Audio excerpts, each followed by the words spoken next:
Bueno, bienvenido Roberto Staringer a El Medio. Estamos con el titular de Sociolítica, la consultora, en un contexto electoral. Así que me imagino que días de mucho trabajo. Muchísimo trabajo, por suerte está entretenido el panorama, el equipo ya exhausto. Hemos terminado recientemente los últimos trabajos de campo. Muy intenso, pero bien en cuanto a la gente, la predisposición a responder. Sí, hay matices, lógicamente, en cuanto a la dificultad de lo metodológico y eso, pero la verdad es que poco nivel de resistencia a recibir la encuesta, a responderla. Sí, a veces falta involucramiento, desde lo político podemos ir hablando de eso, pero lindo el trabajo porque la calle, digamos, que está abriéndonos las puertas, así que bien. Bueno, eso es interesante porque me acuerdo en las elecciones del 2023 había mucho votante que no quería decir a quién iba a votar, mucho voto vergüenza. ¿Eso no existe más? No, sí existe. Hay que distinguir que nos abran la puerta y que nos respondan lo que Ah, ok. nosotros buscamos. Sí. La predisposición a atendernos está a abrirnos la puerta. Después a responder, si, no sé si ponerle voto vergüenza, pero sí hay como más celo de... Nosotros estamos trabajando con simulación de boletas, ¿sí? Con las dos boletas, la boleta única papel, para las dos categorías, en realidad son más de dos categorías, pero la nacional y la provincial. Y en líneas generales se dan dos grandes procesos, digamos, en la decisión. Uno es el de la indecisión, eh, basado fundamentalmente en una oferta desconocida, más que en una posición en contra o a favor de... no hay una penetración tan fuerte de la política, mucho menos de los frentes y muchísimo menos aún de los personajes que hoy les toca ser candidatos. Entonces, frente a eso, sigue habiendo como una distancia. Y por el otro lado, se cuida un poco a alguna gente de decir su voto, pero por esta tradición del voto secreto, yo no te voy a contar. Entonces, es un trabajo muy interesante y difícil. Veremos si lo estamos haciendo bien o no ya el 26 a la noche, el de la proyección de los indecisos, porque hoy tenés un número promediando los 20 puntos, entonces, y no, lógicamente no usás la pregunta de a quién va a votar, entonces en el formulario vos tenés que diseñar un montón de variables que te permitan sacar un perfil que te ayude finalmente a que la probabilidad de respuesta o de selección o de preferencia sea lo más alta posible. Entonces va sacando algunos perfiles. Entonces sí es importante medir el humor social, cómo está la gente en relación a su economía, su perspectiva futuro, si llega a fin de mes, cuánto le está costando, cómo se ve el año que viene, qué tipos de problemáticas ven, si son más de corte económico, si son más vinculados con la inseguridad, qué tipos de afinidades con las ideas políticas tienen. Gana por escándalo el ninguno. Claro. Una de las preguntas es con qué idea política te identificas. Y el ninguno encabeza cómodamente hace un tiempo la respuesta. Entonces, bueno, son como pequeñas dificultades que desde lo metodológico nos desafían a poder ordenar ese voto. Así que bueno, trabajando en eso. Hablaste de la pregnancia de los candidatos en los electores. ¿Hay mucho desconocimiento también o es algo que se viene repitiendo y se mantiene más o menos estable? El desconocimiento es generalizado y altísimo hacia casi todos los candidatos, hacia casi todos los candidatos, de todos los frentes. Eh, Podríamos hacerlo al revés para ir en el camino más corto. Hay pocas personas muy conocidas, Milei, Cornejo, y para de contar. ¿Sí? Los intendentes ayudan, pongamos el caso de Gran Mendoza, tenés intendentes nuevos, 4 intendentes nuevos tenés. Bueno, Luján no juega, pero podemos ponerlo dentro del bloque de los nuevos. Godoy Cruz, nuevos digo 23, Sí. Guaymallén y La Cera. ¿Sí? Los intendentes todavía están en un proceso de consolidación de su nombre. Bueno, de ahí ya le quitas base de sustentación al proceso de instalación física, si se quiere, de una marca, de esa correlación, de esa relación o vínculo que haces entre el dirigente y el partido y la idea. Después, bueno, tenés a Ulpiano Suárez y a Estebanato. Ahí después para las provinciales las tenés que segmentar por distritos electorales, lógicamente, pero por agarrar un distrito, por ejemplo el primero, tenés bastante dispersión, porque si sumás al de la Valle, claro, que entra, también es nuevo, entonces, bueno, es desconocido el intendente, lo que termina ordenando es la persona, inclusive hoy por hoy, más que el frente, porque vos ponele la alianza, la Libertad Avanza Cambia Mendoza, tiene a los dos jugadores más conocidos, entonces ordena, o rechazo, o adhesión o afinidad, entonces, por ese lado, es un poquito más intensa la probabilidad, o sea, es más fácil metodológicamente poder lograr esas proyecciones de los indecisos. Por el otro lado, tenés, por ejemplo, para la boleta nacional, 7 otras opciones, con una que es solamente nacional, el caso del MAS, por ejemplo, que es muy complejo poder asignar esas indecisiones según los perfiles, porque te dicen, no me gusta ningún frente, no conozco a ningún político, no me interesa la política, no, estoy enojado con todo, no llego a fin de mes, pero creo que vamos a estar mejor el año que viene. A Milei la verdad me resulta indiferente, a Cornejo me resulta indiferente, el intendente no lo conozco. Y entonces, ¿de dónde agarro para poder...? Bueno, ese trabajo es bastante complejo y entra en el juego de la estadística y la lógica de la probabilidad más que otra cuestión, pero siempre con componentes que nosotros le asignamos del orden de lo sociológico. Ahí tocaste algo que me parece que está bueno para saber cuál es el termómetro de esto de estoy mal, no llego a fin de mes, pero creo que vamos a estar mejor el año que viene, lo que es la esperanza, que de alguna manera da la sensación como que se ha ido agotando la paciencia o se ha ido perdiendo la esperanza. ¿Eso se percibe también en los sondeos? ¿Cómo observan esa situación? No, la esperanza es como una constante, ¿sí? Estamos mal pero vamos bien, ¿no? El clásico del menemismo, el latiguillo ese. Pero es una esperanza no muy optimista, diría yo. Digamos. Es como casi una expresión de deseo más que un realmente creo que vamos bien encaminados. Yo creo porque quizás quiero que estemos bien. Y eso es muy interesante, seguir ese caminito, esa pregunta nosotros la hacemos de rutina en cualquier tipo de encuesta que hagamos. Y cuando va finalizando el año, esa variable, o sea, esa pregunta incrementa. Hoy está en el 60% prácticamente de las personas que dicen el año que viene creo que vamos a estar mejor. Si vos la haces en febrero o marzo, cuando ya arrancó el año, arrancaron las clases, ves que la cosa posiblemente no cambió mucho, pongamos el caso de este año respecto del 2024, es mucho más baja la expectativa, porque además falta mucho tiempo. Nosotros preguntamos, ¿el año que viene va a estar mejor que hoy? Y cuando falta mucho para el final del año, la intensidad de esa respuesta positiva es baja, digamos. Te dicen, no creo, que vamos a estar igual. Es raro que te digan, en una mayoría significativa, no es mucha la gente que te dice, vamos a estar peor. O igual, o mejor, ponerle un 20%, los más escépticos y más críticos, sobre todo de los gobiernos oficialistas, te dicen, no, vamos a estar peor, vamos cada vez peor y tal. Y esa gente por lo general tiene problemas económicos, tiene algún problema personal significativo, está enojado porque la inseguridad de su zona es crítica y una serie de condimentos que lo hacen ver su realidad bastante de modo más reaccionario. Y en ese punto del humor social, ¿qué otras preocupaciones estás viendo que tiene la...? Mira, son fundamentalmente económicas, fundamentalmente, pero con un condimento particular que ya lo venimos viviendo, te diría, hace 2 o 3 años, que es un nivel muy alto, una gran cantidad de personas que hoy son pobres, pero que laburan todo el día.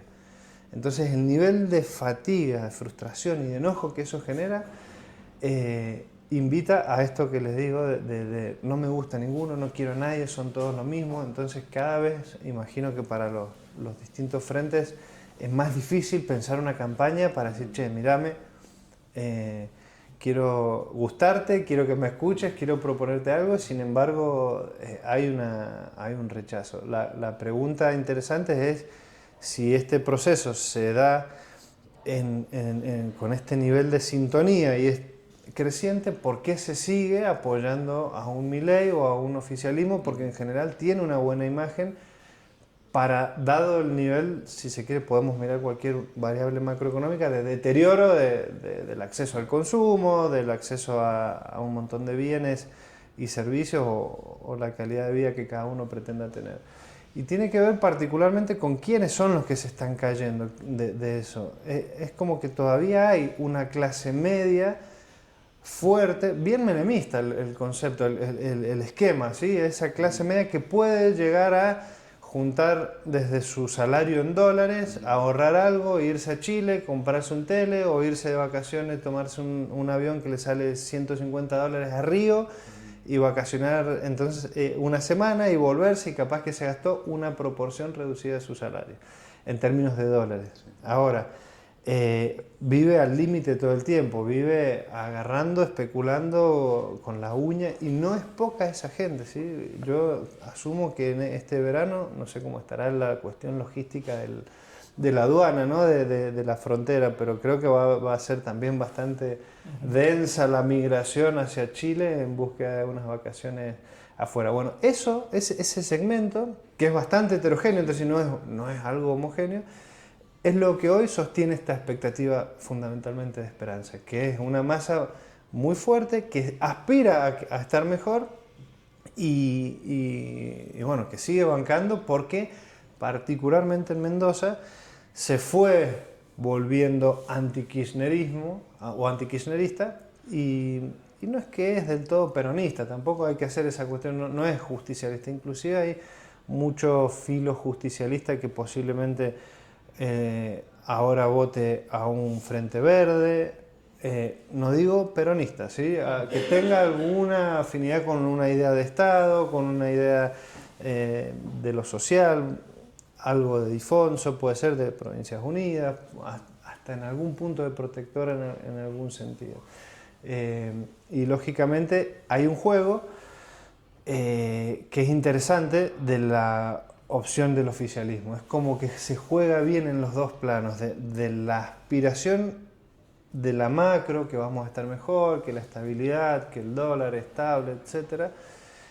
Y los ñoquis fuera, y el Estado chico, y el rol del privado, y toda esa discusión, por un lado, y por otro lado tenés un gobierno provincial que ha estado mostrando hace un mes y medio, dos, gestión, ¿sí? Su campaña se ha basado fuertemente en eso, desde inauguración de grandes obras, se me viene a la cabeza la variante Palmira, o licitaciones, o los fondos que entraron por el fondo de resarcimiento, que ya hay licitaciones en curso, tenés el puente de Luján, tenés la apertura de la ruta 82, un montón de cuestiones que en distintos lugares de la provincia, en el sur también, se ven fuertes y la gente lo valora. Entonces tenés ese doble plano de lo concreto y lo aspiracional que se unen. La relación Milei-Cornejo en esta campaña, en el sentido de que por un lado está lo macroeconómico y la esperanza, esto que veníamos hablando, y por el otro lado está la gestión provincial que muestra gestión y están juntos, y eso de alguna manera al principio de la entrevista decías que ordenaba un poco la confusión que hay. Esto ya es más de lo que nosotros vemos porque estamos metidos en la política, pero hay un ruido interno ahí entre Cornejo y Milei. Hay gente que dice Milei sí, Cornejo no, Cornejo sí, Milei no. ¿Cómo se lleva eso que dentro de la política ha generado mucho ruido esa unión? Mira, lógicamente, como bien venimos diciendo, no es homogéneo el universo del electorado, pero sí podemos encontrar una intersección entre las dos expresiones muy grande. Si vos haces un gráfico, vas a encontrar una densidad mayor en los que comparten una simpatía por las dos expresiones, ¿sí? Ahora, no todos comparten por los dos. Existen quienes son más mileístas y no les interesa mucho votar a Cornejo, o quienes son más cornejistas y les ha dolido un poco la alianza con La Libertad Avanza. En ese contexto, la tendencia es hacer una concesión, a decir, bueno, voy por la positiva y no me genera rechazo a la negativa. Es decir, si el elector, en caso, prefiere a Cornejo y no a Milei, va a votar a la alianza por Cornejo, o viceversa, si prefiere a Milei y no a Cornejo. En líneas generales, eso se está dando bastante parejo, ¿sí? Sobre todo porque si vos quizás preguntamos hace 3, 4 meses, quizás había más mileísmo que cornejismo. No es que hoy haya crecido el cornejismo, sino que ha ido cayéndose un poco el cornejismo. Al punto tal de que nosotros vamos viendo que también es en tono de hipótesis, no lo tengo confirmado, pero casi me jugaría que sí, el hecho de que la opción local, ¿sí? Cambia Mendoza, está sirviendo de un fuerte paraguas y estructura de apoyo de la Libertad Avanza. No solo por lo territorial, no solo por los fierros, la estructura que tiene, sino por la misma idea, ¿no? Porque la esperanza se tiene que agarrar de algo finalmente y la materialidad se la da Cambia Mendoza y al que le gusta esa forma material y va a ir por esa línea. Entonces por eso decimos que ayuda al orden. Quizás si veíamos hace 3, 4 meses atrás era como que sí daba la idea o era hasta discutir la idea que vamos a pintar de violeta el país. Bueno, hoy lo veo un poco más difícil, sobre todo en algunas provincias donde crecieron otras fuerzas, particularmente se me viene a la cabeza Córdoba o provincia de Buenos Aires, que va a estar más peleado, no sé, Santa Fe posiblemente, pero bueno, acá en Mendoza, además de que no cambia mucho el tono de color, sigue habiendo una predominancia de la idea del oficialismo. Y esto también hay que mirarlo en un sentido histórico hacia atrás, porque llevas 10 años de un gobierno que se ha ido consolidando, pero más allá de hablar del gobierno, la oposición se ha ido deteriorando y atomizando. Entonces tenés por eso hoy las opciones de las terceras fuerzas algo dispersas, que no terminan de representar algo, porque es muy difícil representar algo cuando no sos gobierno, digamos.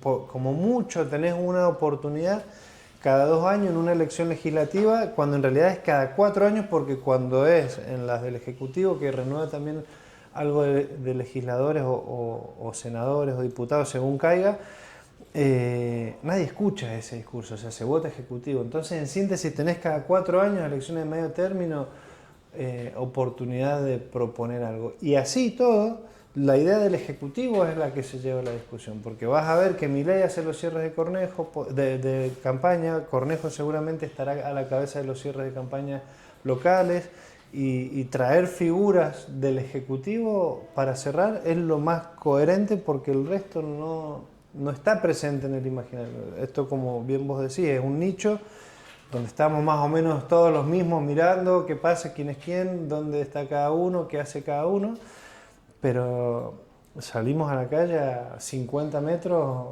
a la parada del micro y la verdad es que la gente dice: no sabía que se vota, no me interesa votar, no sé quiénes están.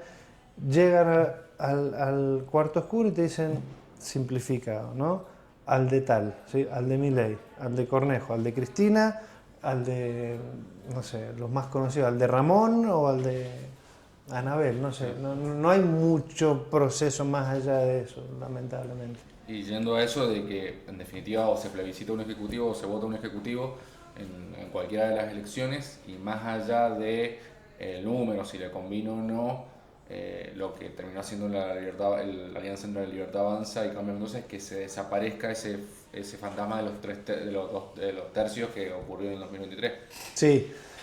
Sí, fundamentalmente porque allana para acá, para la provincia, tampoco fueron tercios, digamos, para ponerle un número a ese 40, 30, 14, si querés los primeros 3, simplifica, pero hay un actor que es importante ver y tener en cuenta, que es la Unión Mendocina. Creo que en la Unión Mendocina habitaban esos tercios. Ese 30%, para hacerlo simple, podemos dividirlo entre 10 filo Cambia Mendoza, que no quiso a Cornejo, digamos, el que quizás votó a Petri y después no lo quiso votar a Cornejo. Después podemos hablar algo de Petri que también está en ese juego que no termina de afincarse como un sujeto así tan representativo, al menos en el electorado. Tenemos un 10% más filo peronista de estos no kirchneristas. Recordemos que la opción más fuerte fue la de Parisi, que era la expresión kirchnerista. Y después uno vinculado con lo que hoy podría ser Provincias Unidas, Difonso, que está un poco el PRO, con un Gabriel Paradines, presidente del PRO, que hoy es candidato a concejal. Entonces ahí creo que sí se expresan bien los tercios. Eso al diluirse, casi que se conserva la proporcionalidad de un 10% que puede volver a la opción de cambio a Mendoza, un 10% que puede enriquecer las filas del peronismo y un 10% que se dispersa entre al menos dos opciones más, que una sería Provincias Unidas y la otra algo más dispersa entre el verde, diría el verde, y quizás algo de los libertarios y PD. En ese contexto vale la discusión. Otra de las hipótesis en la que trato de indagar es entender el proceso del peronismo y su crecimiento. Evidentemente va a ser una elección mejor que la del 23. Mi hipótesis es, o mi pregunta más que hipótesis, es de dónde salen eso, si es una afinidad política, partidaria, ideológica o de programática del peronismo que hoy nos dice algunas cuestiones. Desde mi punto de vista va por la negativa en la campaña, o sea, poner el límite sin hacer explícito cómo o en qué sentido, pero bueno, también entiendo la complejidad de la campaña porque necesitas sintetizar. No lo veo mal, pero no lo veo tan potente tampoco. En ese contexto, mi pregunta es, ¿no será que estos promedios de 10 puntos, supongamos que alcanza un 25, si lo hacemos casi la suma lineal y aritmética, vienen de esta disolución de la Unión Mendocina? Y no tanto por una construcción o una restitución en el vínculo peronismo-población? No sé, tengo esa duda. No me atrevo a responderla, creo que sería imprudente de mi parte, pero al menos me queda, tendría que estudiarla más en profundidad. Sí veo que es un acierto la alianza, si se quiere, o la unidad interna. No sé si está tan fuerte en términos operativos la unidad. Yo, más allá de que hay candidatos como Hilardo, que es más del ala kirchnerista, no sé cuánto participarán ellos de la campaña y cuánto compartirán el peso de la campaña y del proceso, pero bueno, es saludable, creo, para la opinión pública en general que el peronismo empiece a ser una opción más fuerte y de corte de una identidad más homogénea, más única. Sin embargo, a Emir Félix le falta conocimiento, en Gran Mendoza particularmente, pero no es una figura que genere rechazo. Es más un mendocino del estilo que le gusta al paladar del votante mendocino, que es moderado, que se expresa bien, es respetuoso. En ese sentido gusta, pero bueno, tiene también atrás 10 años de ostracismo del peronismo que bueno, le va a costar volver a subirse al escenario y a las luces de las elecciones. Para ir cerrando, hasta hace 2 años, 3 años, la Argentina estaba polarizada básicamente por el kirchnerismo, o sea, anti-kirchnerista o kirchnerista. Hoy veo que la figura de Milei genera eso también. Y ahí, así como en el pasado el anti-kirchnerismo logró juntar al radicalismo con el PRO, con otras fuerzas políticas que quizás tienen muchas diferencias, pero se unían para oponerse o para ponerle un límite al kirchnerismo. ¿Ves que hay un camino en ese sentido? Lo digo por la experiencia como se están viviendo a nivel nacional con Provincias Unidas, que hay peronistas, hay radicales, hay gente del PRO, para de alguna manera marcarle un límite a Milei. ¿Ves que eso puede llegar a prosperar? ¿Le ves un futuro a esa opción? Absolutamente. Y de hecho cuando estabas elaborando la pregunta pensé en esa opción. Necesitas siempre, primero, polarizar. O sea, vos te constituís en tu identidad a partir de un otro que es lo que no querés ser. El electorado muchas veces prefiere una opción sabiendo qué es lo que no quiere. Y descarta lo que no quiere y bueno, termina prefiriendo una opción. En ese sentido el kirchnerismo siguió y sigue siendo un ordenador. Vos fijate en cualquiera de las alocuciones de Milei, no pierde oportunidad para nombrar a Cristina, la tobillera, no sé, mis tobillera, le decía el otro día, ¿viste? En ese tono siempre de denuncia de corrupción y de denuncia de desmanejo, bueno, cuestiones que son un poco el eje de su narrativa de corte moral. Después se puede discutir si eso penetra o no, y el otro gran pilar es lo económico. Pero bueno, desde ahí logró polarizar. Hoy, esta tensión que se está dando en este centro, yo lo veo con probabilidades, pero lo veo complicado también, o complejo desde el punto de vista programático, de la doctrina política y de las concepciones ideológicas, ¿sí? Es difícil juntar un peronista con un macrista, por ejemplo. O sea, sí, nos juntamos, podemos ganar una elección, después hay que ver cómo se gobierna eso, ¿sí? Porque empiezan a haber ruidos. Mi pregunta en ese mismo sentido era que hubiese sido de una Unión Mendocina ganando el gobierno provincial, que era como una especie de convenio electoral. Contra Cornejo. Claro, en ese caso. Totalmente. El opositor era Cornejo. Acordate que la campaña decía Cornejo todo mal, sí. Y era, bueno, el némesis era Cornejo. Y sin embargo, hacia adentro había muchos matices, muy variopinto, que después, bueno. Entonces, eso sostenido en el tiempo, yo creo que sí puede ser una opción, pero me parece que le falta como una transversalidad de relato, de identidad política, de narrativa, porque en un contexto electoral sí es más seductor, me interesa escuchar lo que... Y me van a decir seguramente lo que más o menos tengo ganas de escuchar, le van a pegar a Milei, van a hablar de lo que fue el gobierno de Alberto Fernández, van a hacer sus críticas, sus autocríticas. Bueno, hoy estamos todos juntos, vamos. Ahora creo que en 2 años necesitan construir. Y sí o sí, creo que esta elección en algunas provincias va a ser importante ver cómo, repito, el caso Córdoba creo que va a ser algo muy, muy interesante de seguir. Y acá para la provincia de momento no lo veo fuerte, porque quizás no hay un norte, una referencia muy significativa en términos de candidato, en términos de proceso, en términos de construcción. Pero bueno, todo puede pasar en 2 años. Y no sería de extrañarnos que algunos que hoy van por algunas de las columnas que vamos a encontrar en la boleta, en el 27 sean parte de esas provincias unidas, o viceversa, esas provincias unidas sean parte de esto. Pero bueno, sí veo que por ahí, en síntesis, puede haber una nueva construcción y debiera haberla, porque se demanda. Bueno, Roberto, muchísimas gracias por haber venido al medio.